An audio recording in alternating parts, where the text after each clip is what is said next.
అవసరమైతే దుష్ట శిక్షణ చేయడం కోసం అంత ఉగ్ర రూపం కూడా తగ్గుతారు.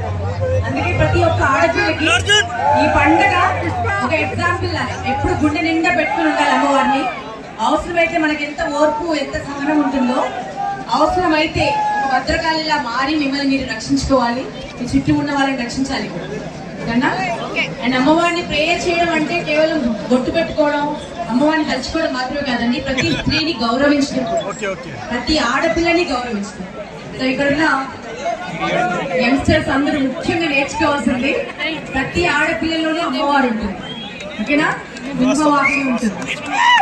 అమ్మ సింహం కేవలం స్వర్గంలోనే కాదు, ఇక్కడ మన గుండెల్లో కూడా సింహాన్ని నడుపుతూ ఉంటుంది. ఓకేనా? సో మీరందరూ ప్రతి స్త్రీని గౌరవించాలి, ప్రతి తల్లిని గౌరవించాలి, ప్రతి బిడ్డని గౌరవించాలి. మన దేశం గర్వించిన గౌరవంగా ఎదగాలని మనస్ఫూర్తి కోరుకుంటూ ఈ కార్యక్రమానికి నేను ఆహ్వానించిన కృతజ్ఞతలండి. అండ్ ఇది నేను రెండోసారి రావడం, ప్రతి సంవత్సరం రావాలని కోరుకుంటూ ఉంటాను. కానీ కొంచెం భయం, ఇప్పుడు ఈ టైంలో ట్రాఫిక్ ఎక్కువ ఉంటుందని. బట్ అమ్మవారి దయ వల్ల ఈరోజు దర్శనం అయింది. మిమ్మల్ని అందరినీ కలిసినందుకు కూడా చాలా చాలా సంతోషంగా ఉంది. ఒక్కసారి